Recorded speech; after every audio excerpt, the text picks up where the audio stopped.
to another episode of LANCESCURV. I'm glad to be here. I do apologize for being so late today.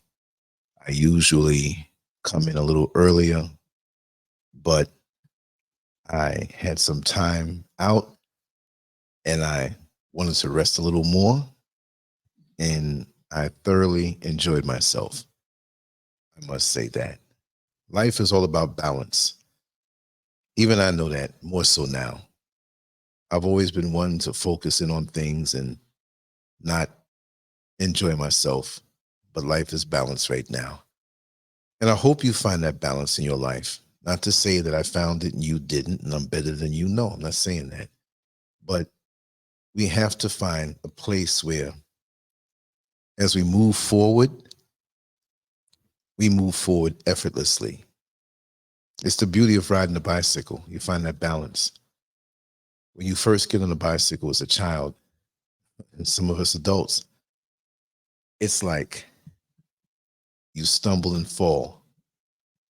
When you're a child and you're crawling on the floor, you don't know how to walk yet. You see everybody else around you walking, and you try on shaky legs, and you do those first 2 or 3 steps, and you fall, and you cry. But deep down, you know you can do it. You see all of these people walking around you. So you find that proper balance in life where you can multitask, you can make progress, but you don't have to kill yourself. And after a while, you gain a certain type of momentum where you can execute what you execute so excellently without running yourself down. You're so far ahead that you've earned the right not to coast, but to take your time and pace yourself. Because ain't no time soon, those who try to catch you, which you're not in the race, you're doing your own thing, they will not have that level of creativity and authenticity in what they do because they're watching you. I watch no one. And this is how we all should do it. I'm very content and happy that you all are here. Well, today I wanted to speak on a topic that I've touched on before numerous times within other shows under different titles. And for those who can't see it or they're overhearing it, the title of this is Men Who Covertly Despise Women. They hate the power of your womanhood. And I made a little link inside YouTube, and it basically said, ladies, have you ever dealt with a man to whom you've done everything right with and for, yet you just couldn't figure out what's wrong?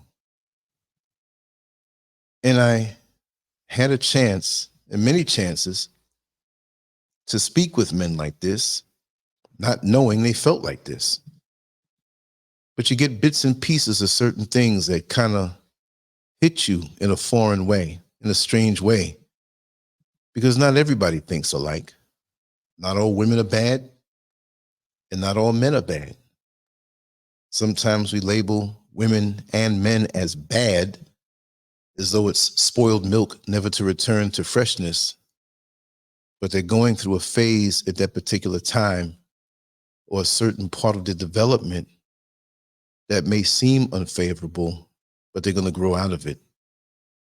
And sometimes men and women can be going through certain dilemmas in their life where they might have lost a loved one. They might have gotten fired off of a job.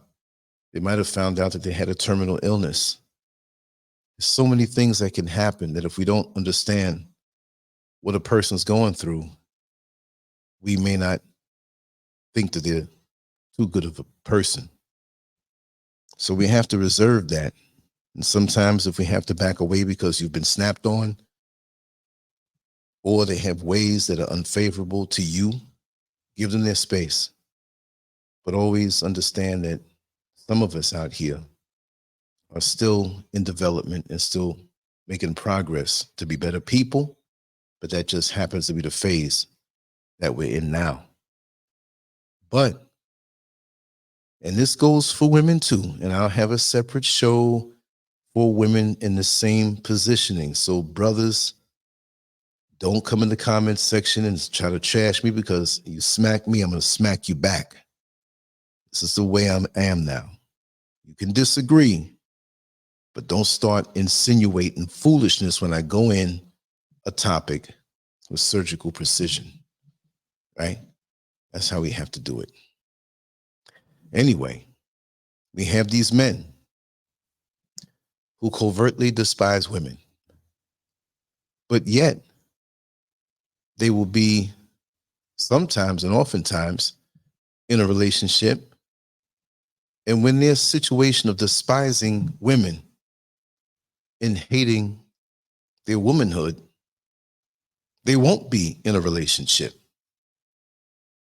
But it's a dual kind of thing from what I see, and I'll explain myself. I'm not making this up. I'm not trying to be somebody's psychiatrist. I don't have any degrees that way. I'm just talking on purely from experience and putting pieces together that maybe I don't have the whole mosaic together, but I might have 85% together so I can speak on this. And maybe I'm taking the cake out of the oven a little too soon, but this is what it is. Now,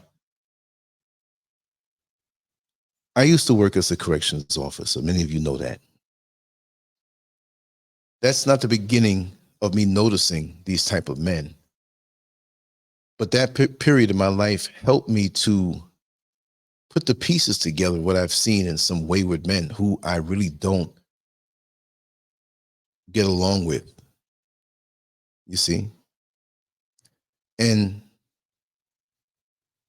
in the cells, because you know I like to talk and kind of inquire as to how we've gotten in this situation, but I wouldn't aggressively do it because that's their business. I mean, I could always go in the computer and see what particular charges a person has, and that's okay to do so. To be forewarned is to be forearmed. So I would notice some of these inmates, and I hate to use that word, but we're just going to go right to the point. They would ogle and call to some of the female correction officers as they walk by. Well, I mean, these are men. They have desires. It's not excusable for them to catcall and call a woman out all under her clothes. No. Some do and some don't. I can't say they all do. But when you have that much testosterone in one place and a woman walks through, it's something to see. Not just lust, but the power of womanhood. You don't have to work as a corrections officer, as a female in a jail or a prison, but it's so much more intense. And it's not always lust. Oftentimes, it's well stated, and many people will agree with me, that although many of those who are locked up have big muscles and strong, they work out all day. If they don't have weights in the particular facility, they'll do calisthenics or run in place or do whatever they have to do. And they can look pretty imposing, because while we have to pay bills and sit there and work and deal with kids and repairs in the house and cutting the lawn, a lot of us don't have a chance to even concern ourselves about our physique, but they do. So you would think that a man going into that cell to deal with those who society calls inmates, you would think he has a better shot at dealing with them. But then most of us know the opposite is true. That a woman walking in to a cell to do a routine cell check, of course you're going to have a male officer with her, but it's a whole different reaction. I've seen this. It's a whole different reaction when they walk into that cell, not because the inmates always think she's sexy or they want to look at her backside or want to look at her physical form, But oftentimes with womanhood, it's not just sexuality. Because I've seen women, COs, corrections officers, go into a cell and speak with such authority, yet speak with a deep motherly feel that these men who pretty much wouldn't find her as any kind of physical challenge, they respond in a more effective way to bow down to this hidden thing that this woman has, the power of womanhood. And there are men who covertly despise it. Not all, but some. I couldn't give you a percentage, but they're there. So when the man comes in by himself, or depending on the category of incarceration, custody level, you go in, it's like a bull meeting a bull, testosterone meeting testosterone. Even if you lower your aggression as a corrections officer, you're still going to be met oftentimes with an over-exaggerated response to simple inquiries. So you have to master this art, and you have to master communication. And you also have to have a keen eye to see the state of mind that this individual is in. So if you work a regular area, you get to know pretty much who's in your unit. And you get to know, if you work a psychiatric unit, how things can become explosive. That many who are in the psych ward, as they would call it, they may act normal. Half of them may act a little crazy, but some may act normal and be cordial and respectful. And you go in one day, not even aggressive, but routine, cordial, and professional. And this guy tries to punch you so hard in the face. So these are the things you got to be ready for from men. And again, who came in, who doesn't know how I talk, we're focusing on the men who covertly despise women. So don't come in the comments section calling me a simp, that I'm giving them more props than they should get. I'm saying the general state of righteous womanhood. So if somebody cheated on you and you're butthurt at a woman, one woman in particular, or you had bad situations with 5 or 10 women, that's not all women. So if you butthurt and now you want to crusade against women, how bad they are, well, why did you make a bad choice? Chances are you made a bad choice because you couldn't keep your eyes off of her ass, and you didn't evaluate the integrity or levels of integrity or the invisible attributes that you would have found out and discovered were void and null. But all you can see is pleasure, but you want to turn it around like you were so hurt. But if you got the pleasure, would you stayed around and committed yourself? So when you get blowback and you took a gamble on a woman, on a female, thinking that, well, this is a woman I can rip off. Notice I said female and woman. We're talking about women. So if you went around and dealt with somebody who was less than a woman, but just a mere female who had the physical attributes that you wanted to have a bit of glorified friction with her, and deemed her to be the provider of that friction before you rolled off and didn't even clean up and left her be until you got that phone call 9 months later, that's your problem. Think with the right head. Huh? It is what it is. Be mad and call me a simp. Okay? I don't care, because I'm going to rip you a new anus. You'll go to the bathroom in half the time. Trust me. I'm very clear on what I'm saying. There's no script here. It's straight from the heart and shooting from the hip. Life experience is a heck of a thing. But while being inside with men who have done things to be locked up, some who are innocent, couldn't tell you the real percentage because when you go in there and talk to them, everybody will tell you that they're innocent. Boo-hoo. But I've noticed, and I've noticed this also in the outside world before taking that type of employment, but I couldn't really put it together. But I talked to a guy from South America in his origin, but he's in America. And he was one who raped and killed prostitutes. But see, what most people don't understand is that when you work in these situations and you see the charges of those who may temporarily live there, it's a shock.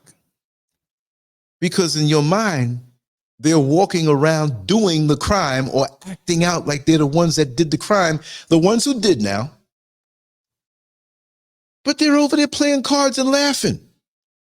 They're over there, hey, SCURV, man, I hope your weekend was good. How you doing, man? My girlfriend told me she saw you at the supermarket with your lovely wife. More power to you. But this guy might have killed 10 prostitutes, but he's acting so respectful to me. In the height of his funk, that's what he did. This is what he does. And possibly if you let him out, he'll go on to go back and start doing it again. You got to understand this. We don't walk around like the crimes we do. Do you walk around looking like the things we do in the shadows? You know, we all got a separate life hidden away. I'm not saying it's something deadly, but we all have little things that we would not broadcast out to the world because that's our little secret. That's what we do. We understand the areas where we do those things. How about our desires and our thoughts?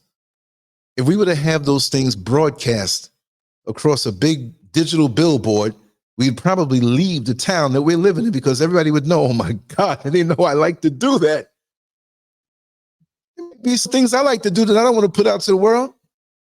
But me being who I am, I pretty much told people things on this show down through the years. If you add it up, you pretty much know me. I don't have to walk around with the fear of, they know what I do. Because what I do is not deadly. It's not going to take a life. It's not even disrespectful. Consenting adults is never disrespectful. But people who do stuff like this, when I got a chance to talk to this guy, you know, I'm sitting there. What better way to just pass the 8 hours, or even if you're on a 12-hour shift, depending on what facility you're in, what better way to pass the time away? It's like being inside one of those documentaries on Channel 13 PBS or anything you see on YouTube, locked down 24/7. You know, you got a whole hour of condensed entertainment of what goes on in a prison or a jail. And it's not like that. Most of the time, it's just routine. But me, with my inquisitive nature, I found myself talking to people like this. So there's one in particular, this guy. He's from South America. And he was a black man, just happened to be living, I think it was Guatemala or oh God, what was it? Anyway, that doesn't matter. He's a black man, a little different culture than mine, but he is. So we would have friendly small talk. And then one day he was sitting there and he said, SCURV, man, I want to talk to you. I said, okay, what's up, man? Something bothering you? He said, no. He says, man, I don't understand it. Now, excuse my French, I'm going to use a few words to paraphrase him. It's not me saying this or calling women this. First thing out of his mouth was, who these bitches think they are? I said, wait, where you coming from with that? Talking about good morning and all this stuff, and who these bitches think they are? So evidently he's walking around with something in his heart. So me understanding that pretty much he wasn't speaking of a man, but I have to say the state of bitchhood and the mentality of bitchhood is not attached to any sex. regardless as to what people think. Because we got more bitchy men than we do women, right? What do I mean by that? Gossipy, catty, envious, just chatty, hating on somebody, not real men, okay? So we understand back in the day and how they used the slang way, whatever, you know, but I just had to paraphrase them. But who these bitches think they are? So I had to step a little closer to investigate. I said, did you have a problem with somebody here in the facility, another CO? No, man, you know, but I'm just saying, you know. Now, he came from South America, but he's been in America enough to talk like that with that kind of accent and that kind of linguistic seasoning. So he's like, man, I just can't, I don't know, man. The attitude they have, they act like they don't know nobody. You talk to them, they act like they better than you. Know what I'm saying? You know? So I said, well, you're not going to appeal to every woman. So we're in the facility here, brother, and you're not talking about something that happened in this prison or jail. This is something that you hold in your heart. So you know me as a person who likes to really go in and dissect things. Where did this feeling come from today? And I purposely said today, right? Knowing that it's not just today. He said, man, it's been like that all my life, man. These chicks think they all that. I said, man, brother, listen. Have you ever met a nice woman that you like to be involved with, that you treated right in your approach? Man, they all the same. What you mean treat them right with their approach? Man, all these bitches. See, so now look, it was evident he had the problem. So I'm not going to ask him the things I wanted to ask him. But I found out in a roundabout way over the next few months. And what it was, I'll just tell you instead of going through the whole back and forth exchange. But I had to be coy with it. He didn't have a good relationship with his mother. Now, this doesn't mean that men who don't have good relationships with their mother always end up rotten toward good women, right? But I found that men usually who don't, you have some who break the rules. With everything I say, there's always some who break the rules. So don't hold me to say I'm saying everyone.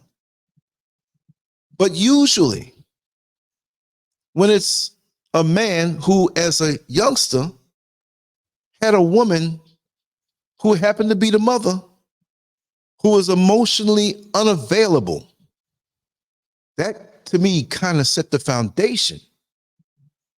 And then when you have a mother who may put over the son, another man who she takes into her life because possibly there was no male presence there. Oftentimes, if there was, it was pretty much nondescript, not impactful on the subconscious mind of the son. Just a guy there, you know, laying up, maybe pay a few bills. And it could be actually the blood father. But he can't identify with that. Because we want daddies that are our supermen. But when it comes to the mother, and the mother doesn't relate to you, open up to you, hug you, support you, be motherly, tell you that they love you, and you never get that, you set up for bitterness toward women. That's just my opinion.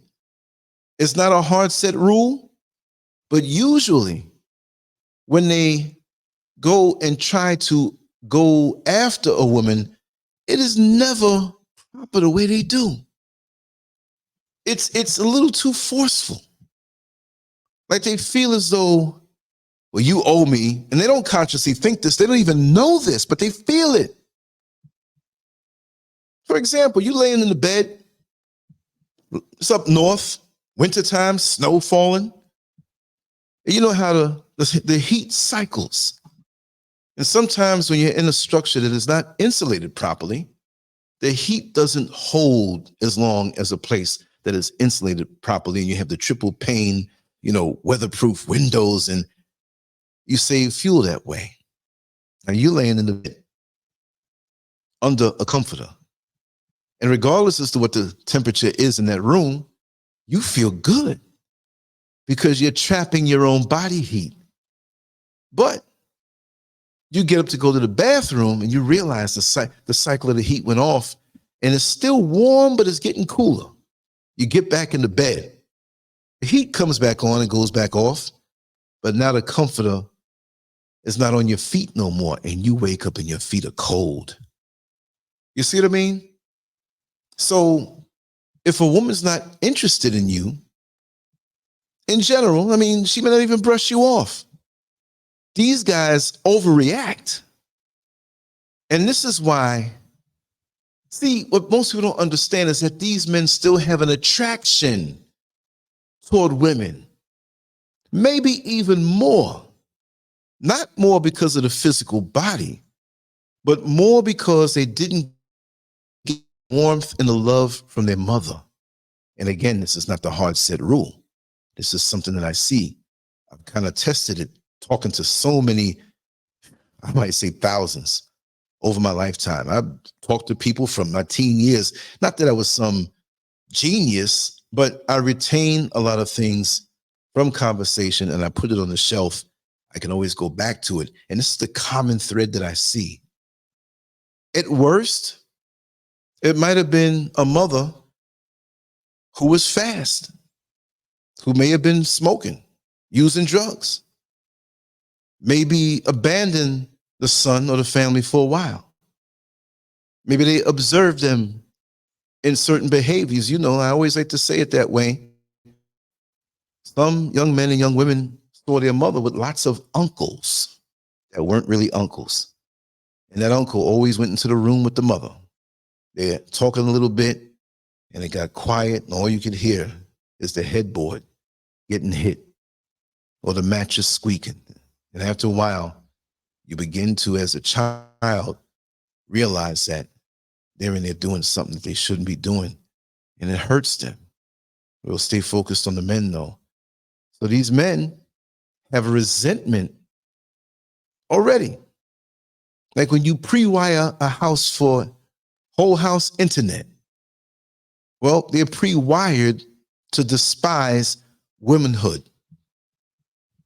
So when they meet a good woman, they kind of know it, but they're on guard because they've been hurt by their mother. So they'll get with a good woman, and these men who never felt the real love, they don't trust it. Like when you get a brand new car, not a brand new car, but a used car, you kick the tires, you get up under the hood, you go for the test drive, and you're really investigating because you're making sure. But because of that letdown early on in life, it's like they cannot feel the full saturation of what this good woman has to share. I'm not saying give, but share. Because when you're in a relationship, you both have to share. And when you're really in tune with the next person, you should try to find out their voids. Because sometimes we can have voids that we don't know exist to be able to say, hey, okay, I have 10 voids. Void number 1 is this. Void number 2 is this. Void, because there are a lot of intelligent people who are brilliant in the outside world that have little idiosyncrasies that you just wouldn't believe. You wouldn't believe it. There are professional people. I'm going to say it in a generalized way. Situations I know of. Brother Kevin, I'm glad you're here. I'm glad everybody's here. But that's my Boone Coon from back in the 70s. We go back many, many decades. We were just joking on the phone a little earlier, and I'll be joking with him later on. But like I said, you have these men who will appear to be great catches because now they're rising to the occasion with the same voids that they have that were never dealt with, never filled up, or never dealt with in therapy, but they're wounded emotionally. And they try to carry on. But it's just a matter of time before the resentment goes to the surface. before it rears its ugly head. He checks this woman out. And the thing is that his mother, of course, your mothers have power over you because that's your mother. You didn't come into this world knowing everything. So if your mother never treated you right, was never emotionally available for you, how the hell are you going to know how to navigate in a balanced, full, satisfying, nurturing relationship? And even when you're in a relationship, we are humans. We can have all the attributes that are desirable to the other person. And the bottom line is that we're still human. We get moody. Women get on their period sometime and all the emotional and hormonal things that happen.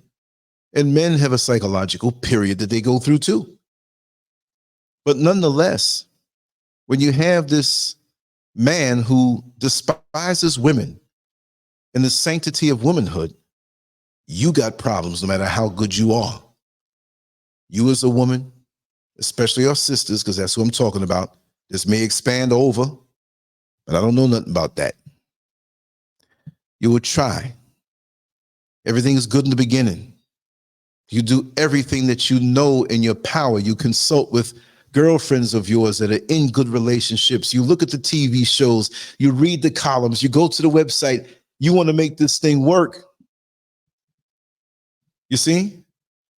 It's satisfying. And I had a woman tell me recently, really recent, she says, and this is a Ghanaian woman, she says, I can submit, and I love to submit to a man as long as he treats me properly. She didn't need some exemplary treatment where he creates a throne that she sits in and he kisses her feet. I have no problem with that either. Hell, that good woman brings so much heaven in your world. Why not? So call me a simp. Yeah? Call me a simp. Because most of the men who call me simps are the very guys who this particular topic is all about. Because if you've understood the full sanctity of womanhood, who's dedicated to you. See, if your mama wasn't dedicated to you, how the hell are you going to have a template and a blueprint to see that in another woman that you choose to deal with? And she chose you because you put up this front. Didn't let her know the void you have, and you know you have this. Huh? You can't appreciate her because all you know is disappointment. And I'm not knocking you for being disappointed. All I'm saying, you're not ready for a relationship if you can despise a woman. So in talking to this guy in the facility I worked in, who was killing prostitutes, but he would have sex with them first. He'd kill them and take the money back. And he laughed at that. And so when you see this ugliness go on, you have to keep a straight face. You can't, oh man, that's this. Why would you just, it's like taking a punch to the gut that you didn't expect. You just have to take it. Man, that hurt. I can't let the opponent know that it hurt me. So here you are, hearing disgusting things, how they killed the person. You didn't ask for all that. And when I looked at him, it was almost as though he was in another world. It was almost as though he took pleasure in reliving what he did. And it hit me. Every time he killed a prostitute, this one here, I'm not saying all, but every time he killed a prostitute after having sex with them and taking the money back, he was killing his own mother. He was killing his own mother. But this is how the mind can be twisted. So what do you mean? You had sex with the prostitute. Did you want to have sex with your mother? No. But you wanted the love and the warmth at that particular stage of your development that you didn't get. So now that you get older and the dick and the balls come into play and the testosterone comes into play, well, guess what? That woman is not your mother. but it's still a woman. And now you have a sexual desire. You see her body, and we know that's lust. You're not going to a prostitute for true love, especially when you know she done been with about 5 or 6 men before you, and 5 or 6 men, if not more, after you. You know the deal. She's not there for that. But she may smile at you. She may tell you you're handsome. She'll say anything to get that money out of your pocket. And so this guy who wants the love of his mother so badly, consciously he's not looking for it in a prostitute, but his penis brings him to the prostitute. And since he's closer to that female who is the prostitute, he gets mad because he realizes she's not connected to him in any kind of way. The smile that's tense, the actions that are deliberate, the motivations that are deceptive. You can see this. See, when you have a void in your heart, you're very sensitive to that particular thing. It's a wound that you can't see. You have a scar or a scab. You got up in the middle of the night and bust your leg on the coffee table. We all do it, whatever it may be. You got a little scab. You thought the skin was just bruised, and you wake up and there's a scab there. Well, guess what? The next time you get up in the middle of the night to go wherever you were going, maybe it was the kitchen or the bathroom or whatever, you make sure not to bruise yourself there because you're aware of the scab. And many of these men, I feel sorry for them. I don't excuse killing anybody, hurting any woman, even if it's abusive language. I don't condone that. But they got to understand that until they get healing, and many are in denial, they'll continue their destructive behavior. Now, all men are not going to go out there who had emotionally unavailable mothers and go out there and kill prostitutes. That's extreme, because those guys that do that, they don't know how to deal with women. Now, here's an extra part of it that I said all of this stuff to get to. The bottom line is, with these kind of men, they resent the woman because they are mad that they have that power over them. You see, you have some men who won't admit this, but they hate it. So here we go with the line that he said in the beginning when I approached him in the cell. Who these bitches think they are? This is the mantra of the lives and a revelation of what is in their subconscious mind. I always say it, perception is everything. Reaching goals is easy, but can we break down the barriers that stop us from reaching those goals? Reaching goals are easy. It's very easy. You can do anything you want to do in this world, but we got to fight ourselves first to overcome those internal obstacles. I was in deep meditation earlier when I woke up, even though it was late. That's why we're so late right now. Well, it's late for me because I always focus my shows on the East Coast. I love you too, West Coast, but if I cover the East Coast, the West Coast gets it. Now I'm 5 hours away in West Africa since daylight savings time. So while it may be 12:41 for those on the East Coast, it's 5:41 for me and it's getting dark. That sucks. But nonetheless, these men, they're angry. So that they're rewired in a way. They're rewired. And you know when something's rewired, when you go up under the hood of the car and you switch things around, or you go to an appliance and then you switch things around, if it's not rewired right, it explodes. Hence, the man who goes and kills prostitutes. But they're rewired in a way where they don't know how to treat a woman because they had no example of one when they were younger. And deep down, there's a part of them that wants to be good. There's a part of them that wants to try to be good. But how can I break your legs and ask you to run a marathon? You can't run a marathon with broken legs, and some of these guys even try. And off the start line, they're left. So they feel they don't have it.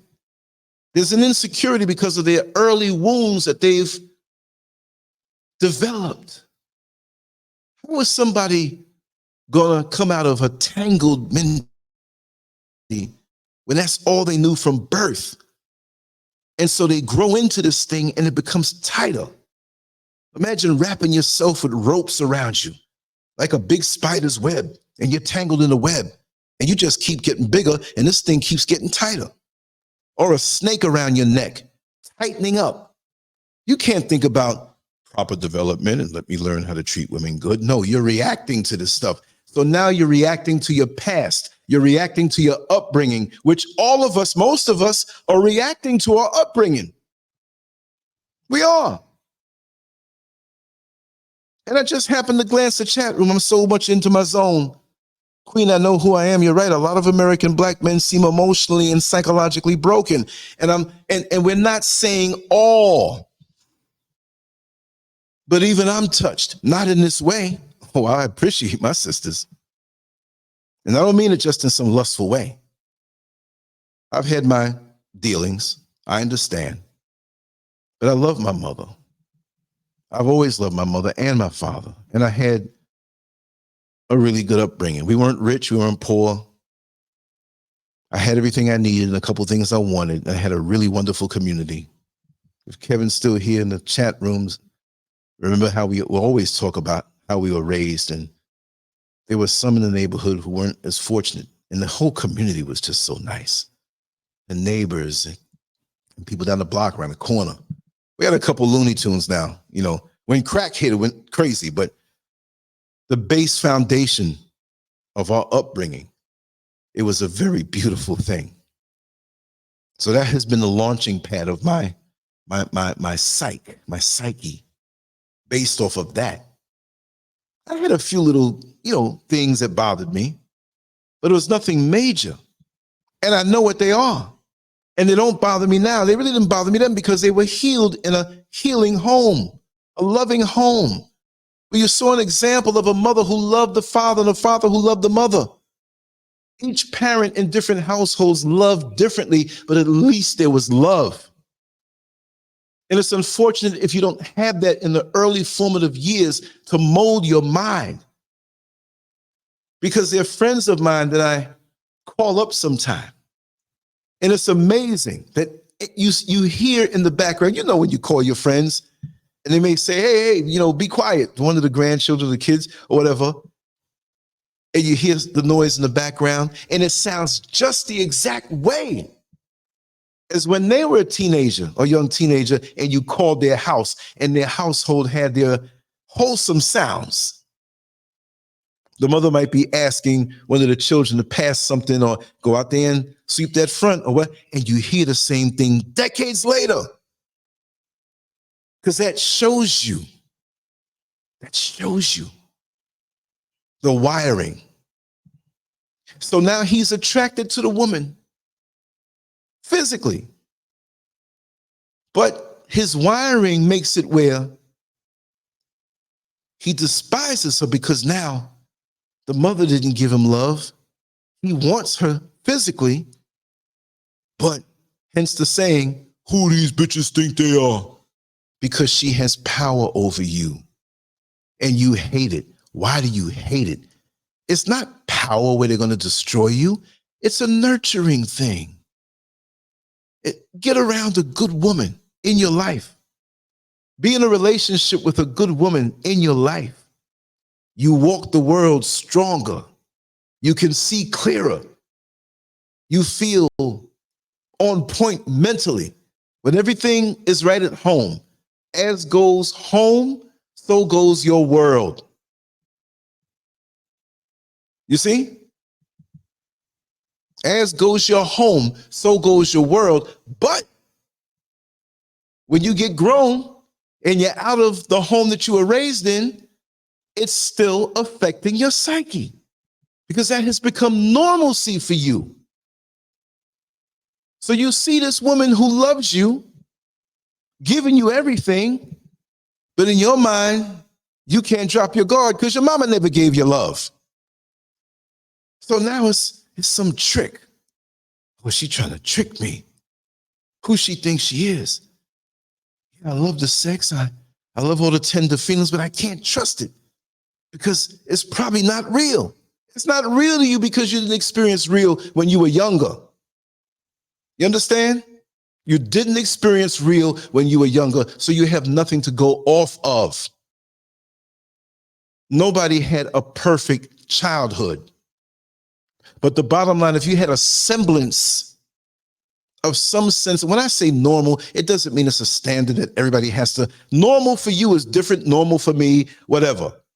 We can't even say average because we all relate culturally, mentally, spiritually, mentally and emotionally. All the stuff is a little different. But if you grew up in a household where you had, I can say caregivers because we all didn't have mothers and fathers. I was blessed with that, but not all of us had that. So I have to say caregivers. It could have been a grandmother, could have been an aunt, could have been a foster home. Man, I don't know about that too good. I don't hear too many good things about foster homes, but it is what it is. But the bottom line is, if you lived in a household where those who took care of you and raised you wanted you to have good, sound shelter, good education, access to health care to take care of you nutritionally, so your body's fed, to take care of you mentally, so you're not cuckoo when you get older, and spiritually. Doesn't mean you have to run to a church house. That's religion. That's man-made. But to have a sense of spirituality above and beyond that, where you can pick up the rhythms of that household. And just like when you go dancing and you pick up the rhythm of that next song that just got mixed in, that you only heard a couple of beats and you stall a little bit because, here comes another song. So I may have to speed it up a little bit or slow it down. You leave one beat and you get into the other. But when you leave the beat of a righteous household and come to another that you build with a real woman, it's going to be pretty much the same. Not the same like the old thing. No, you create your own new beat, but it has the same rhythm in that. And these men, it's destruction with them.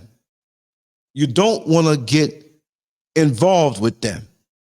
You have no way of knowing because they're going to lure you in with good treatment. Most of these men usually are narcissistic. And they're going to turn the tables on you, and you find yourself as a good woman now trying to give all and willing to put work into it when you're not getting anything back, and it drains you. And they love draining you because they resent you.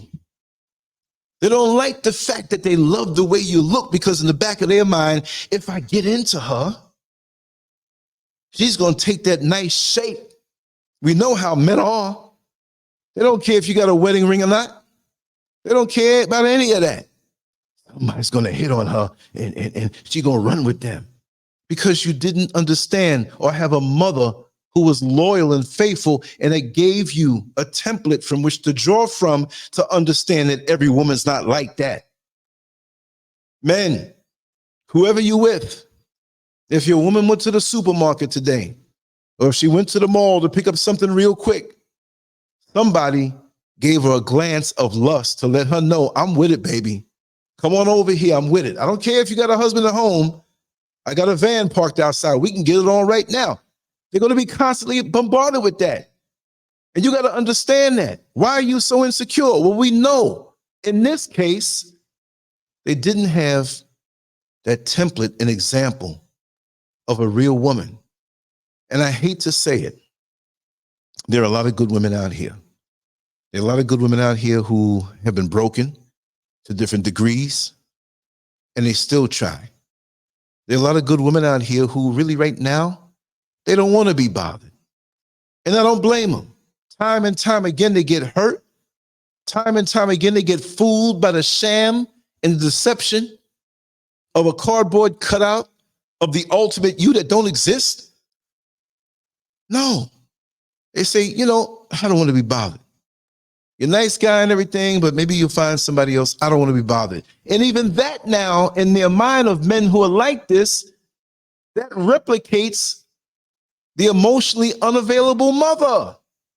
So when they see a sister who don't want to be bothered with their jive talk to lure them in to hurt them because they despise them, they're going to hate you now. The same way when the brothers on the corner who may have a lot of times in their hand and for a lot of reasons, early in the morning, not doing anything, not all, but some. Here you come dressed up, going to work, and here they come. Hey, baby. Hey, lovely. You looking nice this morning. Boy, can I talk to you? Can I get your phone number? And she knows what time it is. Every time she walks past that corner to go to public transportation, to go to her job, to pay her bills, she got to deal with this. She never treated you with disrespect.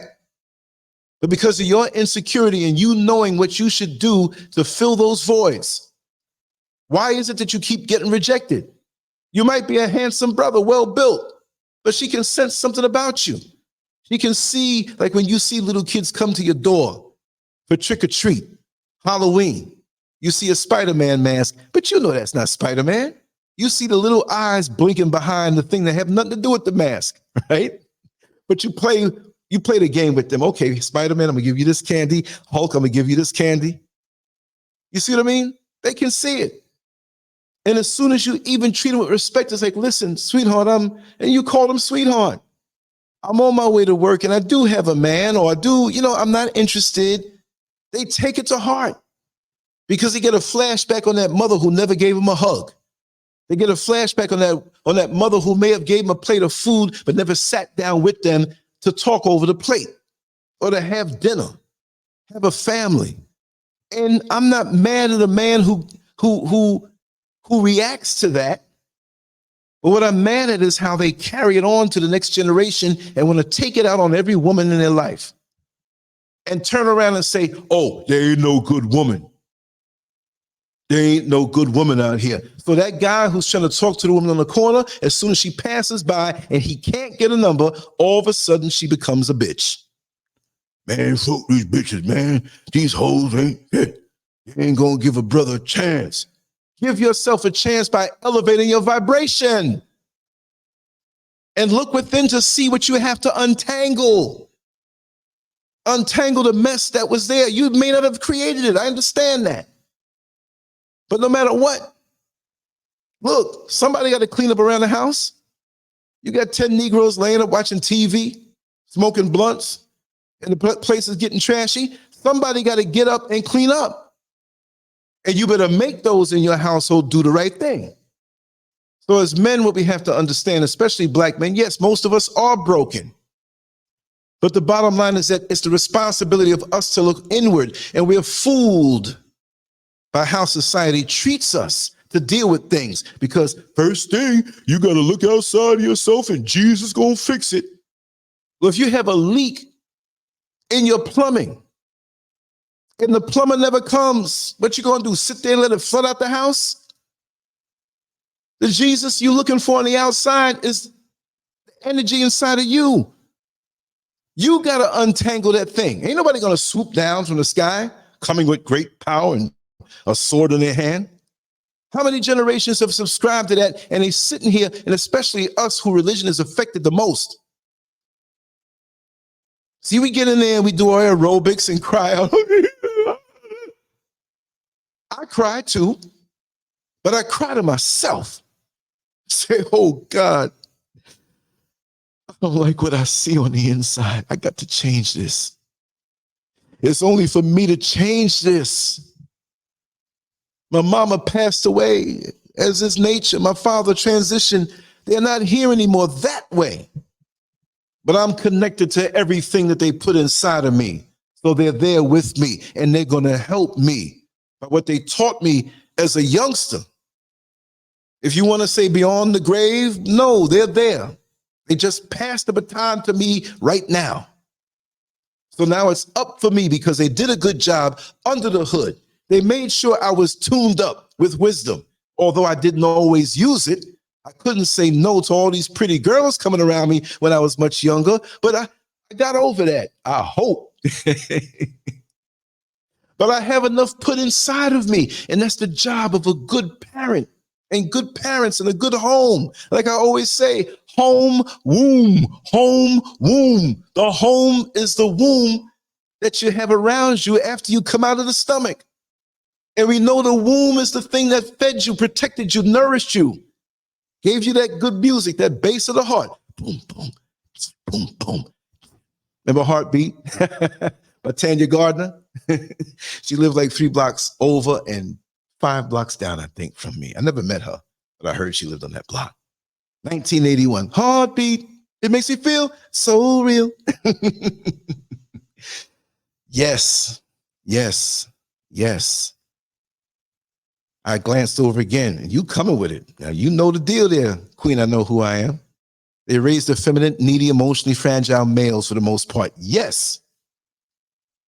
And now we find women who are in relationships who are put in the awkward position of almost having to carry the role out as a man. I'm not saying they want this, but they look at you laying on the couch with your effeminate self, big and strong with all these muscles, can lift anything in the house, and you do, but you're so fragile. And effeminate doesn't mean anything bad when you're speaking about a woman, because a woman is supposed to be effeminate. And it doesn't mean weakness. But being effeminate doesn't fit well on a man. That's why we have males who are effeminate. You know. Oh, Lance, you always talk this stuff. You just hate the LGBTQ, don't you? Do I hate anybody? No. Do I despise certain ideologies that are having or giving a leeway for our men to punk out and not be men? Males do stuff like that, who know they're not up for the job of being a black man in America and all over the world, because you have to be damn near Superman. And you know what? Like I said before, we are. In our highest vibration, we are. I said it yesterday, I'm going to say it again. It's not that we're Superman. Being Superman is normal for us, because everything else out here is watered down and weak. This is why society is cracking up, falling apart. You ever have somebody come and do a carpentry or construction or concrete job for you, and after a while it starts cracking up because it wasn't done right? If we follow behind this society and the way things go as far as the accepted norms now, we ain't never going to be right. We got to reject it and go back to the old school, which we had imperfections then. But I don't care if it was the mailman walking down the block and you saw him and he lived in your neighborhood. If you were doing something that you shouldn't be doing, you'll straighten up. And if he caught you, you know you don't need to be doing that, young man. You need to go home and apologize to your mother, because after I get up this uniform, I'm coming over there and I'm going to have a talk with her and your father. We took accountability even to the children in our neighborhood. But now we don't have those sentinels anymore who look over with order and walk in order. Okay, I don't know what you're doing behind closed doors on the weekend, but as a man, when you came outside, you did the right thing by the people around you and in your community. You see? And it was your duty, and you took pride. 80-year-old man walking around, retired. It's okay to be 80, and it's okay to be retired. You know, he snazzy dresser when he was younger, but he shrunk up a little bit. You know, his waistline is around his nipple line now because he lost some height. But he's sharp. And he's the police in his mind, as all black men should be in their community. And he walking down real slow. And he's seeing one of the young ladies out in her front yard, but there's some dudes from another neighborhood peeping at her the wrong way. Hey, man, what you doing around here? Oh, well, you know, ain't no, well, you know, you don't live around here. You got to go. They could whip that man's behind from sitting behind the wheel, just reach over and grab him, little skinny old man. But he walked with authority because he know right from wrong. And he's a real man. We got too many guys who focus on going to the gym and getting big muscles and getting in shape, and they're only males. Amenities come standard as a male. You ain't saying nothing big or doing nothing big because your penis is big. And the ladies got to know that there's a lot of good dick out there attached to a fool. Because if you're only using one head and you're not guiding it with the other head, first and foremost, you ain't supposed to use that head down there until you right in the head up top. Because if you're not right in the head as a man, you're going to bring forth a chaotic situation. Tell me I'm wrong because you see it. These idiosyncrasies that we don't take care of as males who want to act like men and get the prompts of men when we procreate and bring other children into the world, that's their wiring right there. Because you're going to pick up on what you do.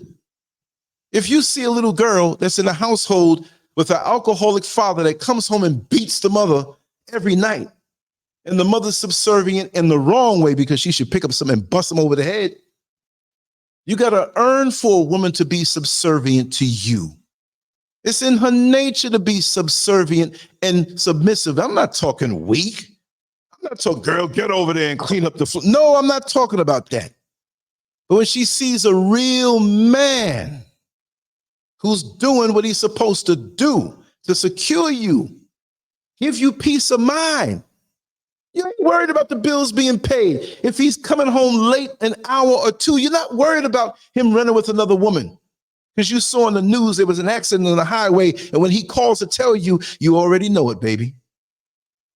He comes home and brings things home for you. He's considerate of you. He doesn't have to call you and ask you your shoe size. He knows all your shoe sizes. He knows all your outfit sizes. He's into you.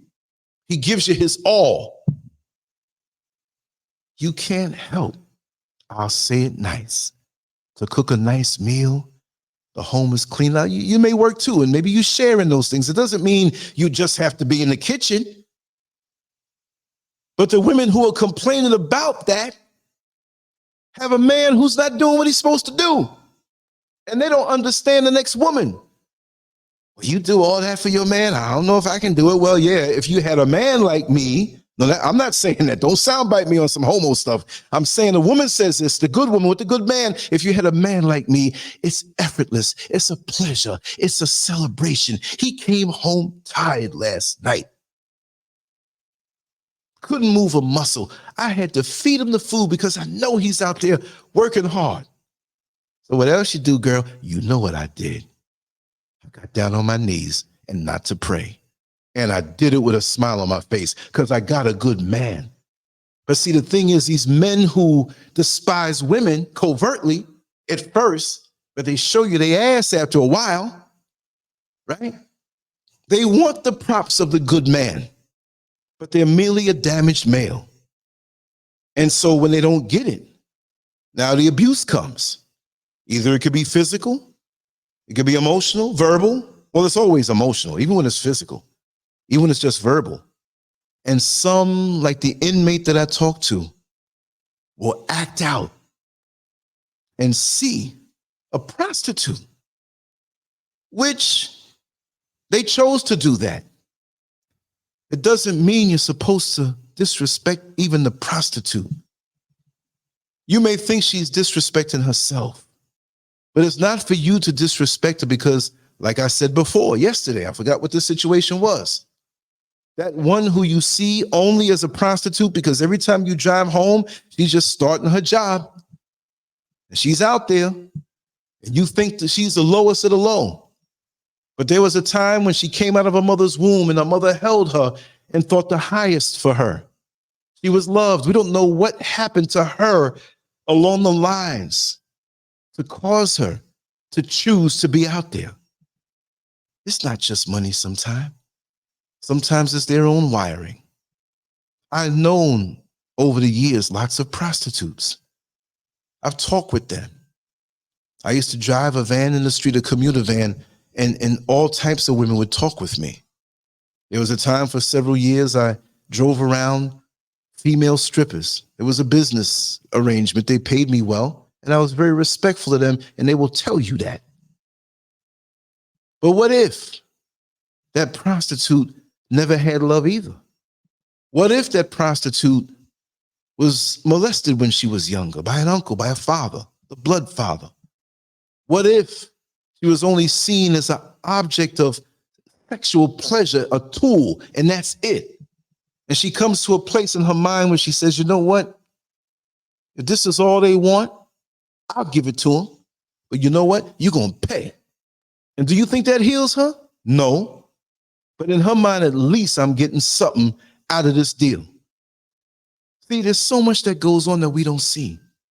We see a pretty face, or you see a handsome man, you don't know what's behind it. You don't know what wired them to be the way they are. So you have to be careful in how you deal. But we can't, and people say judge. Judging is when you don't know something. But we can assess a situation. And once you live life long enough, you can pretty much assess the generalities of a situation without knowing what it is. You know something went wrong in those situations, and something can be done to correct it. But don't wait too long, because when you're a man like this, trust me, the longer you wait, it's like concrete. The longer it'll be for you to correct yourself. You understand? So that's what it is. Wow. Prostitutes went out of business in America because these broken and weak-minded women doing their jobs for free. Ain't that something? Welcome, Master Glam. Oh man, that's true. And you know what? That's the flip side of these things. We need to talk about that tomorrow. You know what I mean? I'll go in on that one. Throw me a topic, we're gonna chop it up. But I ain't gonna hold back no more. So what do we do in this situation? Like I said, these men who may not want to correct what's on the inside, well, you're just gonna have to be damaged. Stop blaming the external. Stop blaming what you do in the comment section. I get all kinds of things in the recent few last weeks.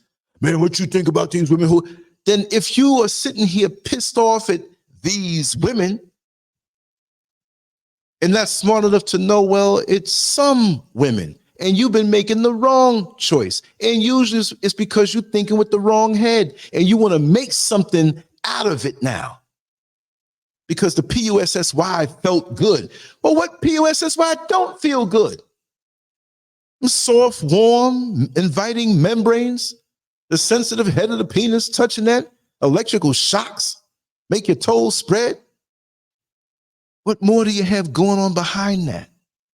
That's not a full relationship. Do I go into a restaurant hungry and ask for one plate of a dessert? Well, give me a little piece of chocolate cake. I'm not walking out of there feeling as though I'm nourished. That might be the sweetest part of the meal, but that's not going to nourish me. That might be the sweetest part to you as a broken man, but it doesn't make it fulfilling for her when the light bill ain't paid. And you sitting on the couch playing PlayStation because you think these hoes owe you something and they need to go out and work. No, you're a weak male. You're a weak male. You've got mail. You're a weak male. And you want to blame everybody outside of yourself for the homework you got to do. Listen, I've had some hard lessons in my life emotionally. Not at home, but just you go through stuff and your knee get bruised and you get a scar here emotionally and you catch one here and there, but you should be self-healing. You have to step out of yourself and look at yourself realistically and take accountability as to the part that you had to do with that. I remember Mike Tyson early on when he started his career, before people even knew who he was, because I'm a big boxing fan. And when he came out of the amateurs, what was it, 84? I already knew him from 83, 84. I don't know him. I'm just saying I knew of him, following the careers of different boxers. And one thing he would do, which was very impressive, he could have devastated the guy and knocked him out in the first round.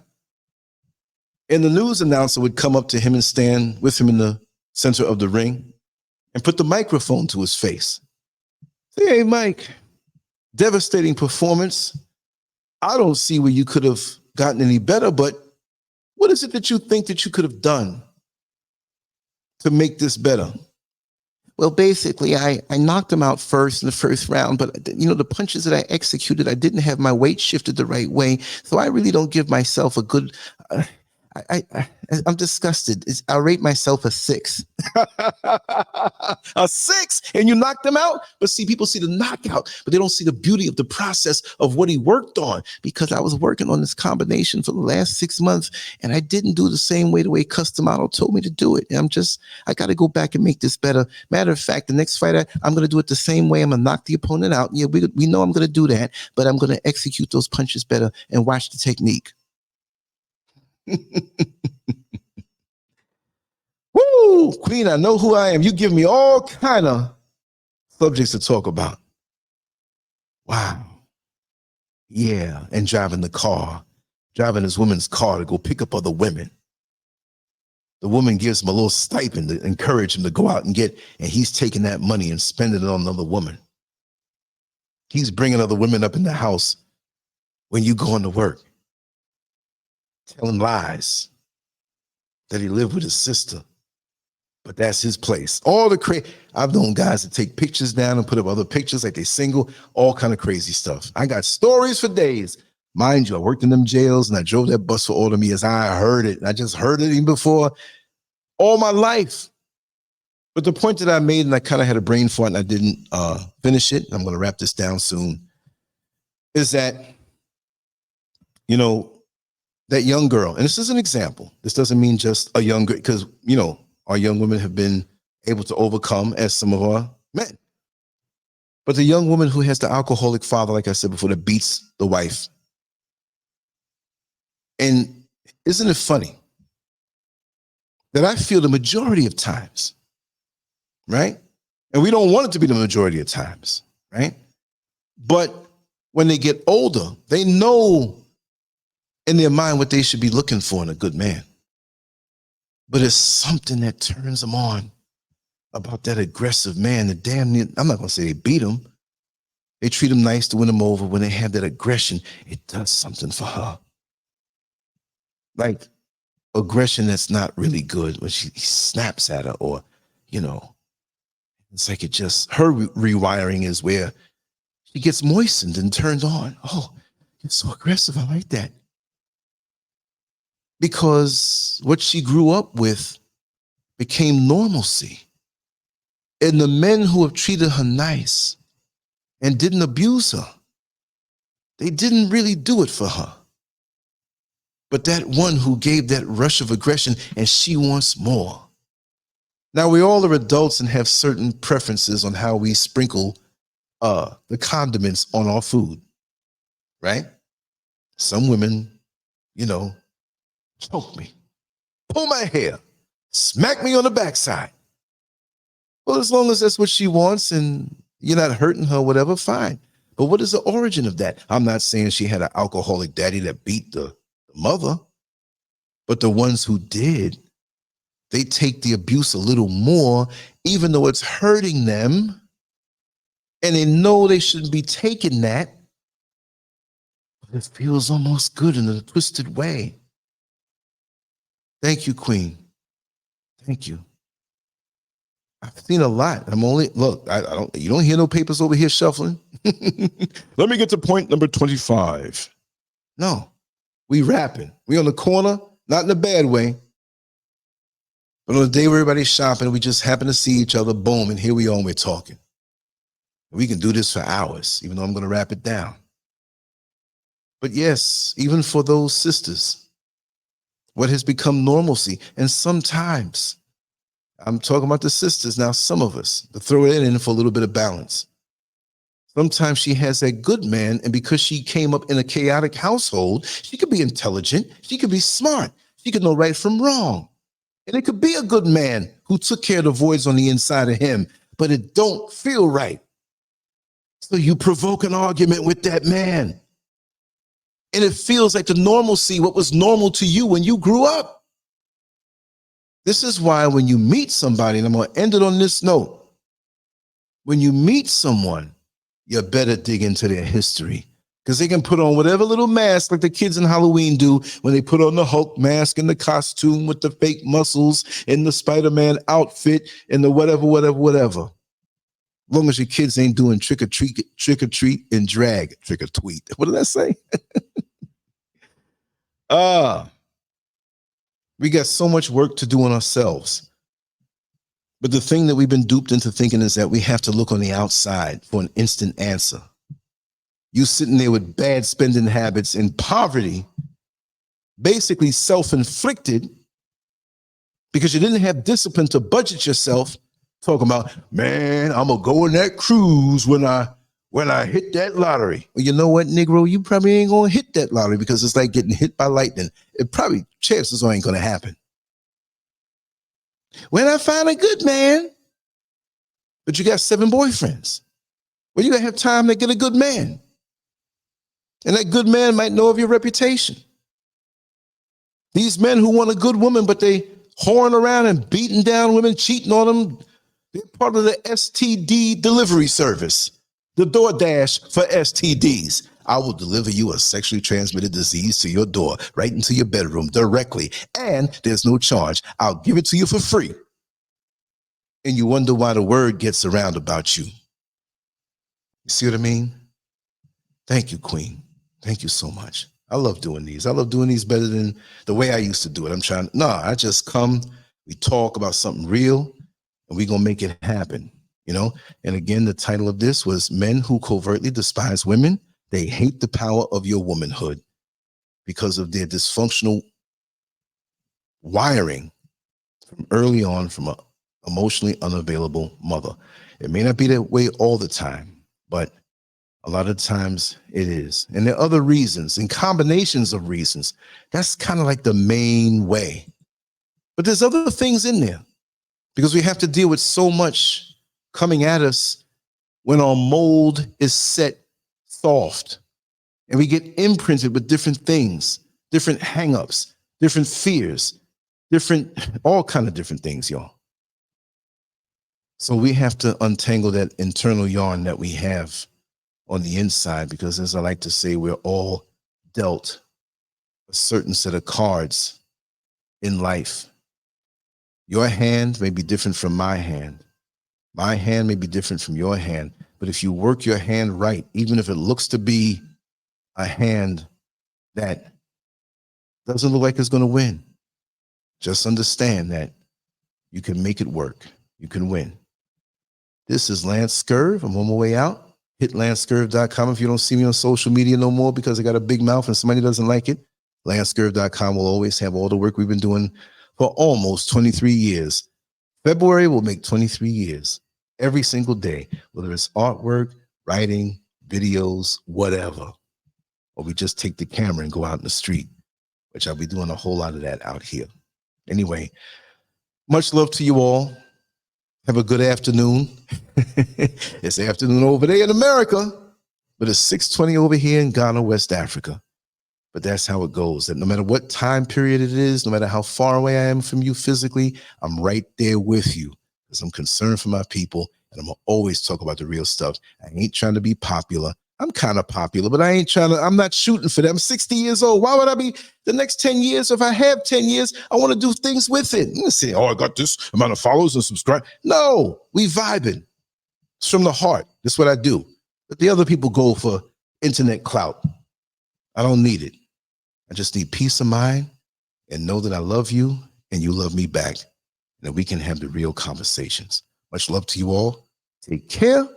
LANCESCURV out. I'll come back later on. Peace.